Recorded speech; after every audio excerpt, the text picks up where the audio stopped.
आज 24 ऑक्टोबर. सर्वांना शुभेच्छा.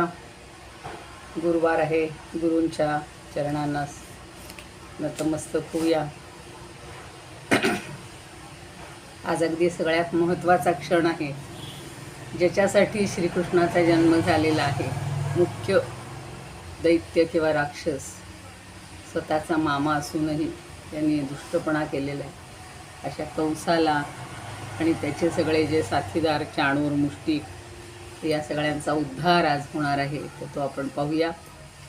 वसुदेव सुतं देवं कंस चाणूरमर्दनं देवकी परमानंदं कृष्णं वंदे जगद्गुरुं. गुरुर्ब्रह्मा गुरुर्विष्णुः गुरुर्देवो महेश्वरः गुरुः साक्षात् परब्रह्म तस्मै श्री गुरवे नमः.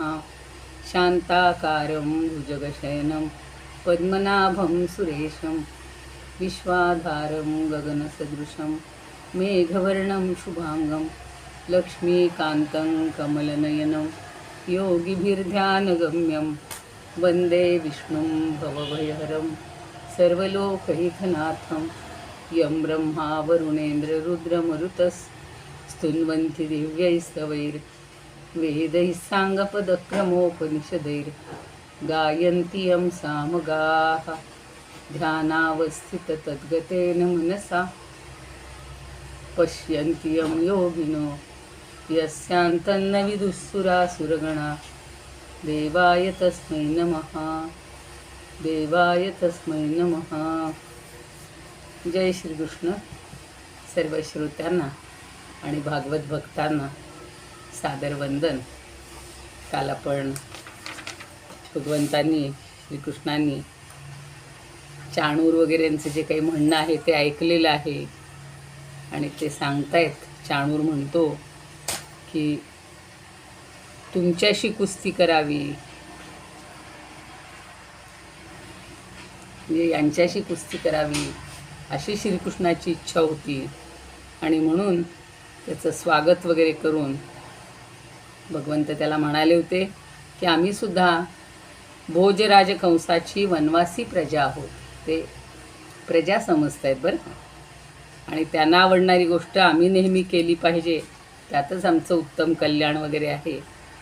पण तो म्हणतो, चाणूरा, आम्ही लहान आहोत म्हणून आम्ही आमच्या बरोबरीची ताकद असणाऱ्यांबरोबरच कुस्ती खेळू.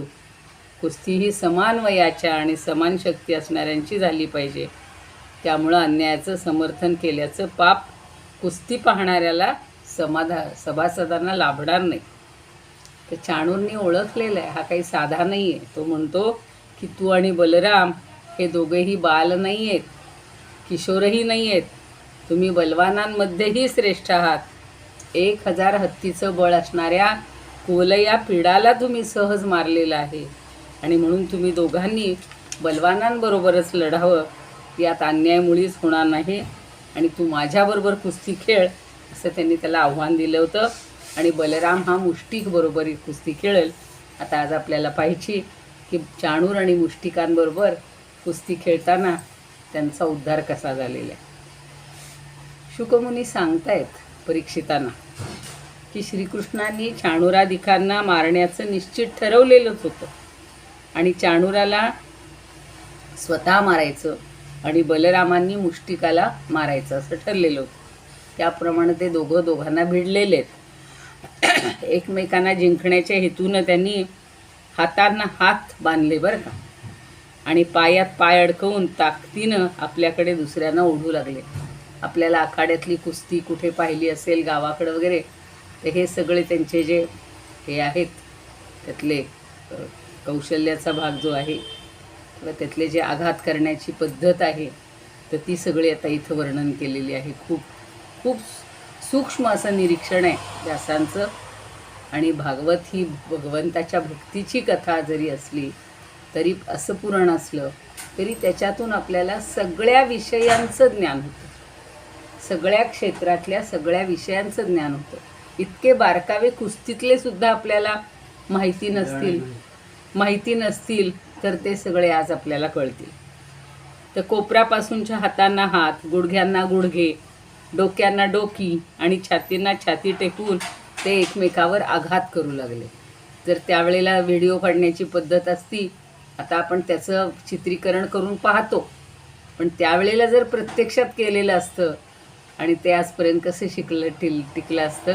पण काही असं मजे न म्हणते मी की तर ते आपल्याला खरं बारकावे त्यातले अजून कळले असते. मग गरागरा फिरवणं काय, किंवा लांब ढकलणं काय, मध्येच मिठीत घेणं काय, आणि खाली पाडणं, पुढं जाणं, मागं येणं, या सगळ्या प्रकारांनी, हे जे सगळे प्रकार आहेत कुस्तीतले डावपेचाचे, ते सगळे करत होते. मग मध्येच वर उठवायचं, उचलायचं, चाल करून जायचं किंवा स्तब्ध उभं राहायचं, आणि अशा रीतीनं शरीराला इजा पोहोचू लागले. प्रत्येक ठोसा मारणं, जे काही कृती करणं आहे त्याच्यातून त्यांचा पराभव म्हणण्यापेक्षा त्यांचा नाशच करायचा आहे. मग ही दंगल, कुस्त्यांची ही दंगल पाहण्यासाठी किती लोक आलेले होते. अहो, महिलासुद्धा आलेल्या होत्या. कारण मी पाहिलं आता हे शाखेचे वगैरे संचलन आणि हे होतं ना, तर त्यावेळेला सुद्धा महिलांना उत्सुकता असते. मला हे व्याख्यान म्हणलं, मला व्याख्यानापेक्षा ते मुलांची जी प्रात्यक्षिक असतात ती पाहायला जास्त आवडतात. आणि मोठमोठ्या पहिलवानांबरोबर लहान लहान अशक्त बालक लढत आहेत असं पाहून त्या महिलांना त्या मुलांची दया यायला लागली. तशा दृष्टीनं ती बालकच होती हो. आणि हे असे पैलवानगडी अशा एकमेकात गटागटानं त्या चर्चा करायला लागल्या. आणि इथं राजसभेतील लोक केवढा अधर्म करत आहेत. राजाच्या समोरच हे बलवान आणि दुर्बल यांची कुस्ती पाहत आहेत. म्हणजे सगळ्यांचंच त्यांना आश्चर्य वाटते. आणि वज्राप्रमाणे कठोर शरीर असणारे आणि मोठ्या पर्वतासारखे दिसणारे हे मल्ल कोणीकडे, आणि अजून तारुण्यात सुद्धा ज्यांनी पदार्पण केलेलं नाही असे कोमल शरीराचे हे किशोर कोणीकडे. आपण सुद्धा अशा काही स्पर्धा पाहतो, त्यावेळेला अशी आपल्याला तफावत जाणवली की आपण प्रत्यक्ष व्यक्त करतो. आणि या पाहणाऱ्या लोकांना धर्माचं उल्लंघन केल्याचं पाप निश्चित लागणार. वास्तविक जिथे अधर्म असेल तिथे कधीच थांबू सुद्धा नाही. महाभारतातला प्रसंग आहे, आपल्याला माहिती आहे, द्रौपदी वस्त्रहरणाचा. त्यावेळेला सुद्धा द्रौपदीनं प्रश्न विचारलेले होते की ज्या मला पूर्वी वाऱ्यानं स्पर्श केलेला सुद्धा कुणाला चालत नव्हता, माझ्या पतींना किंवा या सगळ्या राजसभेतील जे ज्येष्ठ श्रेष्ठ बसले त्यांना, किंवा खिडकीतनं सूर्यानं मला पाहिलेलं चालत नव्हतं, आणि त्याच माझी अशी प्रतारणा होती आहे, निर्भत्सना होती आहे. आणि हे सगळे हे पांडव आणि हे कौरव आणि हे ज्येष्ठ श्रेष्ठ आचार्य काय पितामह काय हे कसे काय पाहत आहेत. आणि ते पाहणाऱ्या सगळ्यांनी खाली माना घातल्या होत्या. पण इथं जे सांगितलं ना मला, हे वाक्य किंवा हे सुभाषित सारखं, की जिथे अधर्म असेल तिथे कधी थांबूच नाही. यत्र अधर्मः समुत्तिष्ठेत नस्थेयम तत्र करिहिचित. असं काही वावगं घडत असेल तर तिथून सरळ निघून जावं किंवा त्यांचा प्रतिकार करावा. दोन पर्याय आहेत. आणि बुद्धिमान पुरुषानं सभेत उपस्थित असलेल्यांचे दोष जाणल्यास त्या सभेमध्ये जाऊच नाही. कारण तिथे जाऊन त्यांचे अवगुण न सांगणं किंवा गप्प बसणं किंवा मी जाणत नाही असं म्हणणं, या तिन्ही गोष्टी मनुष्याला दोषाचे भागीदार बनवतात. काही जण म्हणतात आम्हाला त्यातलं काही कळत नाही हो. असं कसं? तुम्ही बुद्धिमान आहात, इथे आलेले आहात, जाणकार आहात, तुम्ही या गोष्टीचा प्रतिकार करायलाच हवा. रस्त्यात अशा किती घटना घडत असतात आणि तिथे आपण फक्त असे आपला काही संबंध नाही ना, मला काय त्याचं म्हणून आपण निघून जातो, तर ते चुकीचं आहे. तिथं आपण लक्ष दिलं पाहिजे, कोणाचं तरी साथ घेतली पाहिजे, अन्याय होत असेल त्यांच्यावर तो दूर करायला पाहिजे. आणि ते सांगतायत सगळ्याजणी की हे चारी बाजूनी फिरणाऱ्या या श्रीकृष्णांच्या मुखकमलाकडे पहा. कमळाच्या पानावर पाण्याचे बिंदू चमकावेत तसे त्यांच्या चेहऱ्यावर घामाचे बिंदू चमकत आहेत. मुष्टिकावर रागावल्यामुळं लाल झालेला बलरामांचा चेहरा तुम्हाला दिसत नाही का? आणि तरीसुद्धा त्यांच्या अनावर हास्यामुळं तो किती सुंदर दिसत आहे. आता त्या दोघांची खरी ताकद ह्या कोणालाच माहिती नाही ना, हे कोण आहेत ते. आणि खरं पाहिलं तर म्हणे व्रजभूमी म्हणजे ती गोकुळ हे किती धन्य आहे. कारण हे पुरुषोत्तम तेथे मनुष्याचा वेश घेऊन लपून राहतात. स्वतः भगवान शंकर आणि लक्ष्मी ज्यांच्या चरणाची पूजा करते तेथे प्रभू रंगीबेरंगी रानफुलांची माळ घालून बलरामसह बासरी वाजवत असतात. सगळं त्यांना आठवते ते, म्हणजे माहिती आहे. गायी चारतात, निरनिराळे खेळ खेळतात, आनंदानं विहार करतात. पुण्याबत व्रजभुवो यदयं नृलिंग गूढ पुराण पुरुषो वनचित्रमाल्यः गाः पालयन् सह बल क्वणयंश्च वेणुं क्वणयन म्हणजे नाद करीत वेणुं विक्रीडयांचति गिरित्र रमार्चितांघ्रिः. रमा म्हणजे लक्ष्मी. तर लक्ष्मी ज्यांच्या चरणाची, अंघ्री म्हणजे चरण, लक्ष्मी ज्यांच्या चरणांची अर्चिता म्हणजे पूजा करत असते ते हे गोपाळकृष्ण आणि बलराम आहेत. आणि त्यांच्यावर हे सगळेजण कुरघोडी करतायत, हे काही बरोबर नाही. गोपींनी सुद्धा त्या म्हणतात कुठली तपश्चर्या केली होती कोण जाणे. हे स्वयंसिद्ध रूप आणि लावण्य, त्याचं सार सर्वस्व आहे लावण्याचं. यांच्या जोडीचा किंवा यांच्या तोडीचा रूपामध्ये आणि गुणामध्ये कुणीच नाही आहे. मग अधिक कोण असणार, त्यांच्यापेक्षा वरचढ तर कुणीच नसणार. आणि हे रूप क्षणाक्षणाला नवभासतं. म्हणून त्या शिशुपाल वधे मागं कवीनं लिहिलं तर त्याच्यामध्ये एक श्लोक लिहिलेला होता, क्षणे क्षणे यन्नवताम उपैति तदेव रूपम रमणीय रमणीयताया. सगळ्यात रमणीय गोष्ट कुठली असेल की ज्याचं रूप हे क्षणाक्षणाला नवीन भासतं. आणि तसे हे दोघंजण सुंदर असे त्यांची रूपं अशी दिसत होती, पाहत होते. आणि असं दर्शन त्यांचं दुर्लभ आहे असं त्या म्हणतात. ब्रजातल्या गोपी धन्य आहेत. पुन्हा पुन्हा पुन्हा त्या तेच म्हणत असतात. कारण श्रीकृष्णांमध्येच त्यांनी चित्त लावलेलं होतं. त्यांच्यावर प्रेमपूर्ण हृदयानं आणि प्रेमाश्रूंनी सद्गदित झालेल्या कंठानं त्या धार काढतात, दही घुसळतात, धान्य काढतात, जमीन सारवतात. प्रत्येक गोष्ट करताना त्या भगवंताचीच आठवण आणि स्मरण आणि नाम घेत असतात. बालकांना झोके देतात, रडणाऱ्या बालकांची समजूत घालतात. असं सगळं जे गोपी करतात ते त्यांनी बालकांना नाऊ माखू घालतात, घराची झाडझूड करतात. अशी सगळी कामं करत असताना श्रीकृष्णांच्या गुणाचंच गायन करतात. आपण सुद्धा जर तसंच केलं तर. बाकी नाही कुठला तर तो श्लोक तो मला फार आवडतो. श्रीकृष्ण गोविंद हरे मुरारे हे नाथ नारायण वासुदेव. खूप छान असतं, त्याच्यात एक ताल आहे, तान आहे. असं म्हणत म्हणत असं छान वाटतं. आणि जेव्हा प्रातःकाळी गायींना चारण्यासाठी त्या व्रजात ते जेव्हा व्रजातून वनात जातात आणि सायंकाळी त्यांना घेऊन परत येतात तेव्हा त्यांची वाजवलेली मधुर बासरी ती ऐकून गोपी लगबगीनं घरातून बाहेर येतात, रस्त्यावर येतात. त्यांचं स्मितहास्य, त्यांच्या दयेनं भरलेल्या नजरा आणि मुखकमल हे त्यांना जेव्हा पाहायला मिळतं तेवढं त्यांचं पुण्य आहे. अहो रोज हे साधी गोष्ट आहे का? हे सगळं शुकदेव सांगतायत. आणि अरे भरतश्रेष्ठा परीक्षिताला सांगतायत की स्त्रिया जेव्हा असं बोलत होत्या ना त्यावेळेला श्रीकृष्णांनी शत्रूला मारण्याचा मनोमय निश्चयच केला. आणि ही भयाकुल बोलणीसुद्धा ऐकून त्यांचे आईवडीलसुद्धा पुत्रस्नेहानं शोकानं विवल झाले होते.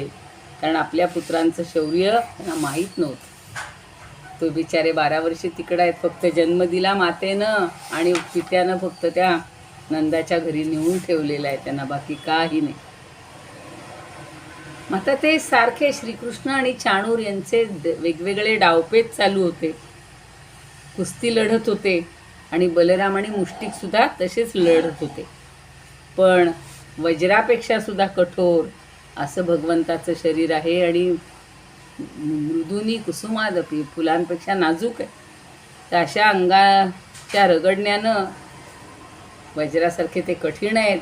आणि त्यांनी जेव्हा ह्याचं अंग रगडलंय तेव्हा त्याची सगळी अवयव खिळखिळे व्हायला लागले आणि त्याला वारंवार मूर्छा येऊ लागली. शेवटी अत्यंत चिडून ससाण्याप्रमाणे त्यांनी त्याच्यावर झडप घातली आणि दोन्ही हातांच्या मुठी वळवून त्यांनी भगवान श्रीकृष्णाच्या छातीवर प्रहार केला. आता तोही चिडलेला आहे, संतापलेला. आता फुलांच्या गजराच्या मारानं हत्तीला काही होईल का? हो, नाही. तसं त्यानं केलेल्या प्रहारांना भगवान एवढे कणभर सुद्धा विचलित झाले नाही. त्यांनी पुन्हा त्याचे हात पकडले, त्याला अत्यंत वेगानं गरा गरा गरा फिरवून जमिनीवर आपटलं आणि त्या वेगानं त्यांचे प्राण निघून गेले. एका क्षणात संपलेलं. त्याची वेशभूषा अस्ताव्यस्त झाली, त्याचे केस फुलांच्या माळा विस्कटल्या आणि इंद्रध्वजाप्रमाणे तो खाली पडला. आता इकडं मुष्टिकानं तेच केले. हे तर झालं चाणूराचं. आता मुष्टिकानं काय केलं तर अगोदर बलरामाने एक ठोसा लगावला. बलरामांनी त्याला जोराची चापट मारली. अहो, या ताकदवानची एक चापटसुद्धा पुरेशी आहे. आणि चापट बसताच तो कापू लागला थरथर थरथर आणि अत्यंत व्यथित झाला. त्याच्या तोंडातनं रक्त ओकत प्राण जाऊन वादळानं उखडलेल्या झाडाप्रमाणे तो जमिनीवर पडला. म्हणजे काय म्हणतात ना, सौ सुनारकीन एक लुहारकी, तशी त्याने इतक्या काय दिले असतील, मोठाले हे दिले असतील, आघात केले असतील, ठोसे लावले असतील, पण बलरामांची एक चापट त्याला पुरेशी झाली आणि तो मरून गेला. आता योद्ध्यामध्ये श्रेष्ठ असणाऱ्या बलरामांनी नंतर कूट नावाच्या पहिलवानाला समोर येताच बेफिकीरपणे अगदी सहज डाव्या हाताच्या ठोशानं मारला. म्हणजे डावा हात काहींचा आपला थोडा ताकदवान नसतो, थोडी कमी असते असं वाटतं, पण त्यांचा डावा हातसुद्धा तसाच बलवान होता, कारण ते बलरामच आहेत. आणि श्रीकृष्णांनी त्याच वेळेला पायानं ठोकर मारून शल म्हणून जो आहे त्याचं मस्तक उडवलेलं आणि तोशलाला उभं चिरले. शल तोशल ही लक्षात ठेवा नावं. आणि अशा प्रकारे दोघांचंही प्राणोत्क्रमण झालं. शल तोशल गेले. बलरामांनी कुटाला मारलं, मुष्टिकाला मारलं. आता चाणूर, मुष्टिक, कूट, शल आणि तोशल हे 5 पैलवान मारले गेले.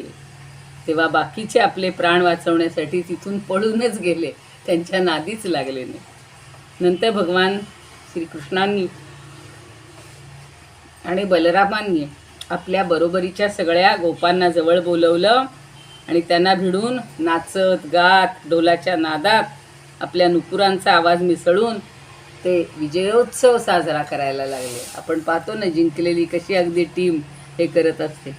आणि या रामकृष्णांच्या अद्भुत कृत्यानं सगळ्या लोकांना अतिशय आनंद झाला.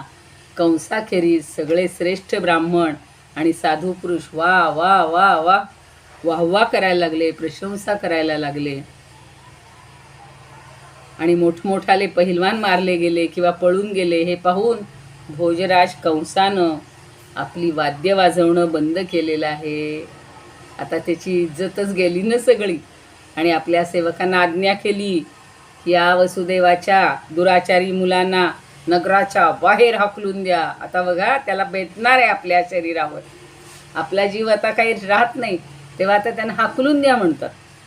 आणि त्यांचं गोपांचं सगळं धन हिसकावून घ्या आणि दुर्बुद्धी नंदाला कैद करा. बघा, आता नंद एवढा मित्र म्हणत होता की त्याला निमंत्रित केलेलं होतं, आता त्याला कैद करा म्हणतात. आणि अत्यंत कुबुद्धी अशा आणि दुष्ट अशा वसुदेवाला ताबडतोब मारून टाका. बघा आता. आणि माझा बाप म्हणतो, स्वतःच्या पित्याबद्दल सुद्धा त्याला आदर नाही. उग्रसेन आपल्या अनुयायांसह शत्रूच्या पक्षाला जाऊन मिळालेला आहे, म्हणून त्याला सुद्धा जिवंत ठेवू नका. तेव्हापासून हे लोण आलेलं आहे. बघा, काल परवाच ऐकलं की आजीला मारणारा नातू कशासाठी? तर आजीचे दागिने घेण्यासाठी. तीच परंपरा, या कंसाच्या परंपरेतलेच सगळे हे आता जे जन्माला आलेले आहेत ते आहेत असे. आणि मग अशा प्रकारे सगळं बडबडणाऱ्या कंसाला श्रीकृष्ण चिडलेले आहेत कंसावर आणि सहज त्यांनी त्याच्या उंच मंचावर उडी मारली आणि उडी मारून ते चढलेले आहेत.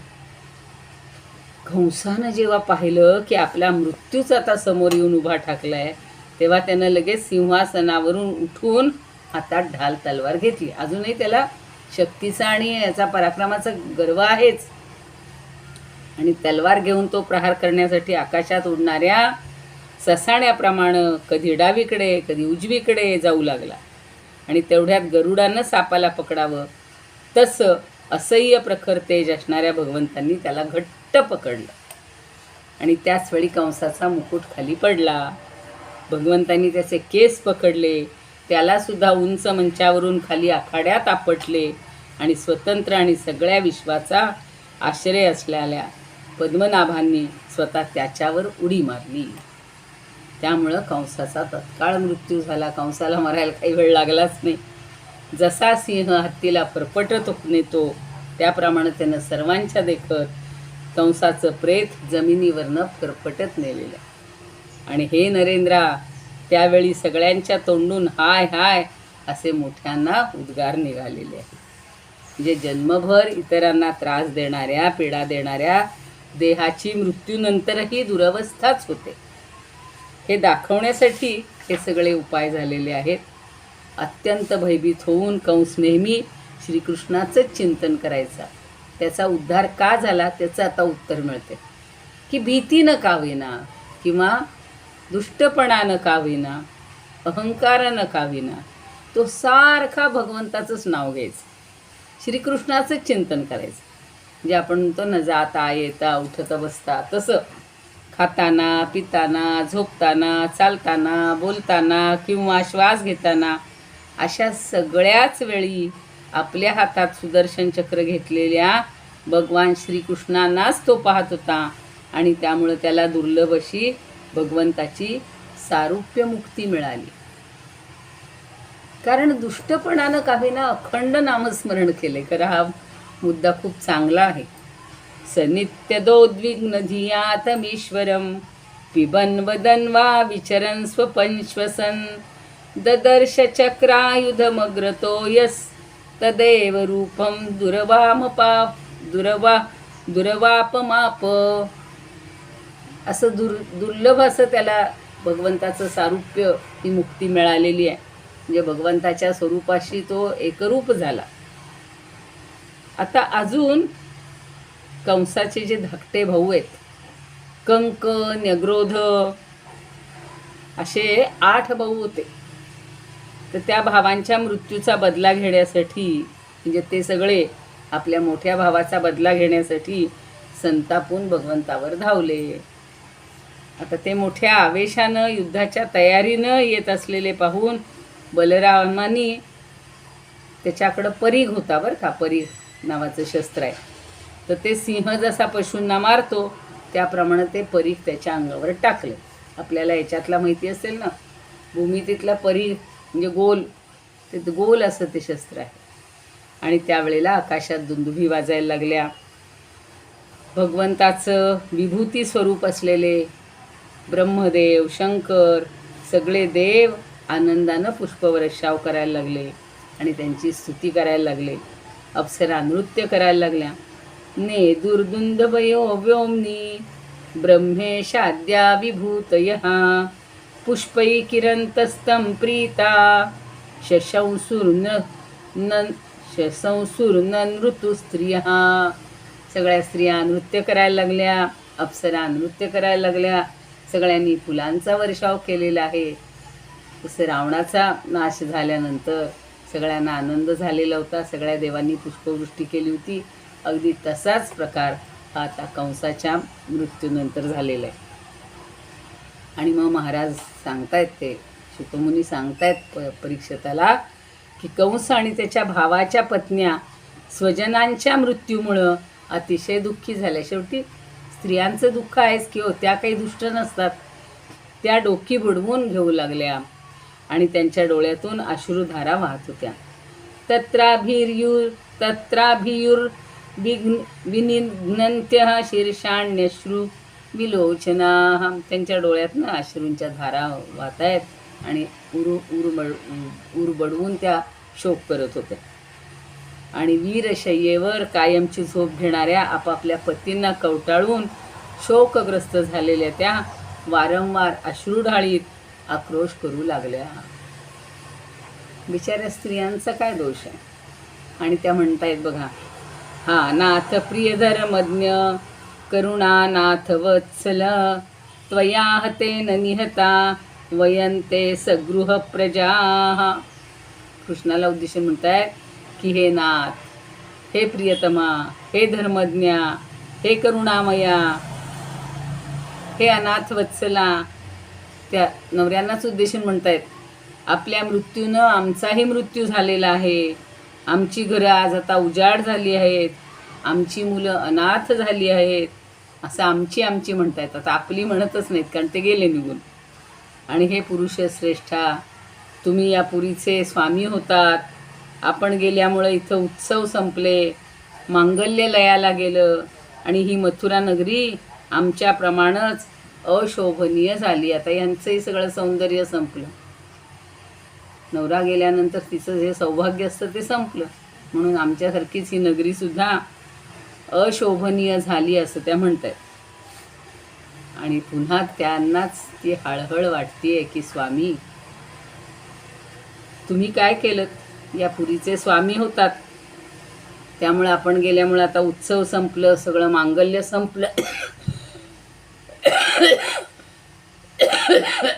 पण तुम्ही निरपराध लोकांना खूप छळलं, आणि म्हणून आपली अशी दशा झालेली. उशिरा का विना, जसं बघा मंदोदरीनं रावणाला खूपदा समजावून सांगितलं होतं, तसं इथं कंसाला कधी त्याच्या पत्न्यांनी समजावून सांगितलेलं काही दिसत नाही, त्याचे उल्लेख नाही आहे.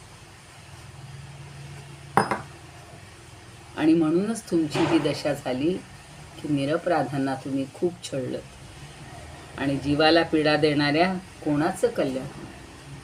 कुणालाही. अहो, आपण खरं म्हणतो ना की एवढासा तो डास, एवढीशी ती मुंगी, एवढासा तो डेकून, छोटे छोटे कीटक असतात, आपण आपल्या सुखासाठी त्यांना मारत असतो. वेगवेगळे फवारे मारले जातात, उंदीर वगैरेंसाठी तर जाळी घेतात, पिंजरे घेतात. तर आपण जर दुसऱ्याला त्रास दिला तर आपल्याला सुद्धा त्रास हा होणारच, तो भोगावाच लागणार. पण जशी करणी तशी भरणी आहे की नाही.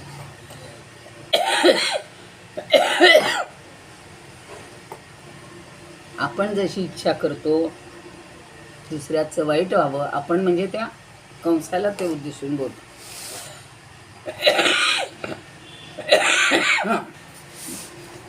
आणि स्वतः सुखी होण्यासाठी जो धडपडतो तो कधीच सुखी होत नाही. हे सगळं तत्वज्ञान त्यांना नंतर सुचलेलं आहे. त्यांनी तर आधी अर्थात ते काय ऐकण्याच्या ह्याच्यातलेच नसतात ना. रावणाने तरी कुठे ऐकले, मंदोदरीनं अनेकदा त्याला टोकलेलं होतं, आणि सीतामाईला परत द्या म्हणून सांगितलेलं होतं. तर आपलं कुळ वाचेल, आपला सगळा वंश वाचेल, सगळं राज्य, सगळे तुमचे भक्त किंवा प्रजा ही सुखी राहील, हे अनेकदा सांगूनही त्यांना ऐकलं नव्हतं. त्याच्यावर पुन्हा शुकदेव म्हणतायत की जगाचं पोषण करणाऱ्या श्रीकृष्णांनी राण्यांचं सांत्वन केलं, आणि व्यवस्थित लोकरीतीनुसार मृतांचं क्रियाकर्मसुद्धा केलं. रामानं सुद्धा पहिल्यांदा सांगितलं होतं विभीषणाला आणि सगळ्यांना की मरणांत आणि वैराणी, मरण झालं की वैर संपतं, आता वैर ठेवायचं नाही, पहिले त्यांचे संस्कार करा. तसंच आता इथं स्वतः श्रीकृष्णांनी आणि बलरामांनी त्यांना त्या राण्यांचं सांत्वन केलं. शेवटी भगवंतच आहेत होते, कुणाचं वाईट त्यांना बघवणारच नाही, भले शत्रू असू दे. आणि शत्रू स्त्रियांनी काय दोष केलेले, आणि मुख्य म्हणजे आपले माता पिता. तर त्या दोघांनी आपल्या मातापित्यांना बंधनातून सोडवलं, त्यांच्या चरणांना नतमस्तक झालेल्या चरणावर, आणि त्यांना वंदन केलेलं आहे. पण आपल्या मुलांनी वंदन केल्यानंतर सुद्धा देवकी आणि वसुदेवांनी ते जगदीश्वरच आहेत, पुत्र नाहीत असं समजून त्यांना छातीशी कवटाळलं नाही, उलट स्वतःच हात जोडलेले आहे. हे लौकिक आणि पारलौकिक किंवा आध्यात्मिक हा फरक येतो बघा. व्यवहारात जर असतं तर त्या मुलांना लगेच कवटाळलं असतं आपण, पण व्यवहार, संसार आणि परमार्थ ह्याच्यातला फरक हा दाखवून दिलेला आहे की त्या दोघांकडे तो विवेक होता. वसुदेव देवकीला माहिती आहेत की त्यांनी अगोदर येऊन सांगितलेलं होतं की नाही की मी असा असा तुमच्या इथे जन्म घेणार आहे, पोटी जन्म घेणार आहे, घेऊ का, आणि मला ही सगळी जबाबदारी ही मला पार पाडायची आहे. खूप वेळ ते बोलत राहिलेले होते चतुर्भुज रूपामध्ये. तेव्हा शेवटी देवकी म्हणते की आता तुम्ही तुमचं रूप आवरून घ्या, आता तुम्ही सामान्य साध्या बालकासारखे माझ्या पोटी जन्माला या, कारण काय की इथं हा तो तुम्हाला शिल्लक ठेवणार नाही. आणि तिला बिचारीला भीती होती. आता हा साक्षात जगदीश्वर आहे याचं भान त्यांना आता झालेलं आहे आणि त्यामुळे त्यांनी त्यांना वंदन केलं. अर्थातच कंसाला सुद्धा एवढी सारूप्य मुक्ती मिळाली हे सुद्धा त्याचं परमभाग्य, किंवा त्यानं अखंड त्याचं चिंतन केलं. मग अशी सांगितलं तसं तो श्लोक मला फार आवडला होता खरं म्हणजे. सनित्यदोद्विग्न धियातमीश्वरम पिबन वदन वा विचरन स्वपन श्वसन ददर्श चक्रायुधमग्रतो यस तदेव रूपम दुरवापमाप. म्हणजे जाताना, खाताना, बोलताना, बघताना, झोपताना, हिंडताना सतत त्याचं स्मरण त्यांना येत होतं, सतत त्याचं चिंतन करत होते आणि त्यामुळं तो त्याच्यातच पाहत होता त्याला सतत, आणि म्हणून त्याला सारूप्य मुक्ती मिळालेली आहे. एक भागवतातला म्हणूया किंवा या श्रीकृष्णाच्या जीवनातला महत्त्वाचा जो प्रसंग आहे, महत्त्वाचं जे कार्य आहे ते आज या ठिकाणी पार पडलेलं आहे. आणि म्हणून आपणही भगवंताला वंदन करूया. अशीच आजही जे कोणी दुष्टबुद्धीचे असतील त्यांना सुष्ठू बुद्धी, चांगली बुद्धी मिळू देत, किंवा त्यांचाही संहार करण्यासाठी पुन्हा या पृथ्वीतलावर या असं म्हणावंसं वाटतंय. तर त्यांना आपण सगळेजण अशीच प्रार्थना करूया की आपल्या देशाचं इतकी सगळी परंपरा चांगली आहे, संस्कृती चांगली आहे, पण तरीसुद्धा कलीच्या प्रभावामुळं हे जे काही सगळं घडतंय तर त्याच्यासाठी सगळ्यांना सद्बुद्धी देव म्हणून ते वामन पैंची आहे ना प्रार्थना, हे ईश्वरा सर्वांना चांगली बुद्धी दे, आरोग्य दे, असं ते सगळं छान आहे, असं सगळ्यांना होऊ देत असं म्हणूयात आपण. आणि शेवटची प्रार्थना की योगेशं सच्चिदानंदं वासुदेवं रजप्रियं धर्मसंस्थापकं वीरं कृष्णं वन्दे जगद्गुरुं. कृष्णाय वासुदेवाय हरये परमात्मने प्रणतः क्लेशनाशाय गोविंदाय नमो नमः. ओम पूर्णमद पूर्णमिदं पूर्णात् पूर्णमुदच्यते पूर्णस्य पूर्णमादाय पूर्णमेवावशिष्यते. ओम शांती शांती शांती. एक अच्युताष्टक आहे ते म्हणूया. अच्युतं केशवं राम नारायणं कृष्ण दामोदरं वासुदेवं हरिं श्रीधरं माधवं गोपिकावल्लभं जानकीनायकं रामचन्द्रं भजे. अच्युतं केशवं सत्यभामाधवं माधवं श्रीधरं राधिकाराधितं इंदिरामन्दिरं चेतसा सुन्दरं देवकीनन्दनं नन्दजं सन्दधे. विष्णवे जिष्णवे शङ्खिने चक्रिणे रुक्मिणी रागिणे जानकी जानये. वल्लवा वल्लवी वल्लभायार्चिता यात्मने कंसविध्वंसिने वंशिने ते नमः. इथं आलाय कंसविध्वंसिने मुद्दा म्हणून हे लिहूया म्हणला. कृष्ण गोविंद हे राम नारायण श्रीपते वासुदेवाजित श्रीनिधे अच्युतानंत हे माधवा दोक्षज द्वारकानायक द्रौपदी रक्षक राक्षसक्षोभित सीतया शोभितो दंडकारण्य भू पुण्यता कारण. रामाच्याही ह्याच्यातलं जन्मातला उल्लेख आहे. लक्ष्मणेनान्वितो वानरै सेवितो वस्त्य संपूजितो राघव पातु मां. धेनुकारिष्टकानिष्टकृद्वेषिः केशिः कंसरुत् वंशिका वादकः.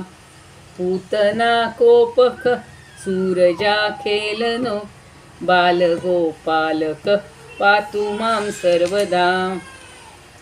विद्युदुद्योतवत् प्रस्फुरद्वाससं प्रावृडम्भोद्भवत् प्रोल्लसत् विग्रहं. वन्यया मालया शोभितोरस्थलं लोहिताङ्घ्रिद्वयं वारिजाक्षं भजे. कुञ्चितैकुन्तलैर्भ्राजमानाननं रत्नमौलिं लसत्कुण्डलं गण्डयोः. हारकेयूरकं कङ्कणप्रोज्वलं किङ्किणीमञ्जुलं श्यामलं तं भजे. अच्युतस्याष्टकं यः पठेदिष्टदं प्रेमतः प्रत्यहं पुरुषः सस्पृहं. वृत्ततः सुन्दरं कर्तृविश्वम्भरस्तस्य वश्यो हरिर्जायते सत्वरं. तस्य वश्यो हरिर्जायते सत्वरम्. इति श्रीमच्छंकराचार्य विरचितम् अच्युताष्टकं संपूर्णम्.